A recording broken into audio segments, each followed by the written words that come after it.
बातमी सविस्तर आहे। नेतृत्व कोणतं गट करणार यावरून एनसीपीचं विलीनीकरण रखडलंय का असा सवाल उपस्थित होतोय।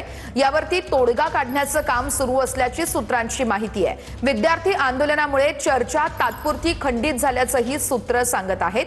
विलीनीकरणाला सुनेत्रा पवार आणि पार्थ पवार यांचा विरोध असल्याचंही सूत्रांकडून कळतंय। सुनेत्रा पवार आणि पार्थ पवार यांची समजूत काढली जाणार आहे। योगेश बोरसे आमचे प्रतिनिधी या संदर्भातले अपडेट्स देत आहेत। योगेश, राष्ट्रवादीच्या गोटात नेमकं काय घडतंय सध्या? कारण एनसीपीचं विलीनीकरण रखडलंय, नेमकं कारण काय आहे? वर्षा गेल्या काही दिवसांपासून दोन्ही राष्ट्रवादीच्या विलीनीकरणावर चर्चा सुरू आहे।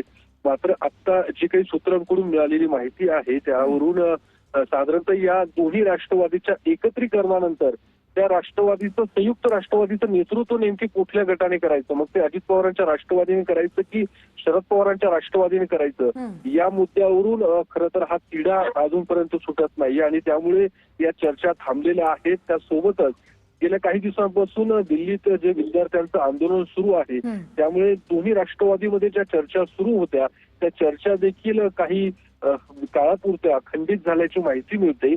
सर्वात महत्वाचं म्हणजे या दोन्ही राष्ट्रवादीच्या विलीनीकरणासंदर्भात सुनेत्रा पवार आणि पार्थ पवार यांचा विरोध असल्याची सूत्रांची माहिती आहे। मात्र शरद पवार गटाच्या नेत्यांकडून या दोन्ही नेत्यांना समजवण्याचे प्रयत्न सुरू आहेत असं देखील सूत्रांकडून माहिती मिळते।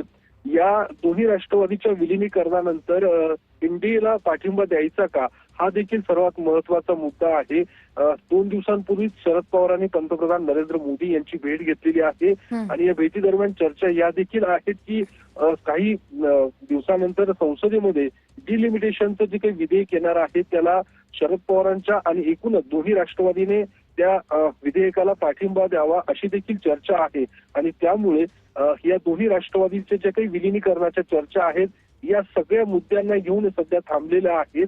मात्र सर्वात महत्वाचा जो मुद्दा आहे अर्थात या अगदीच त्यामुळे आता येणाऱ्या काळात काय घडामोडी घडतात योगेश याकडे पाहणं अतिशय महत्वाचं असेल। तुमच्याकडून अपडेट घेत राहू। तुर्तास धन्यवाद।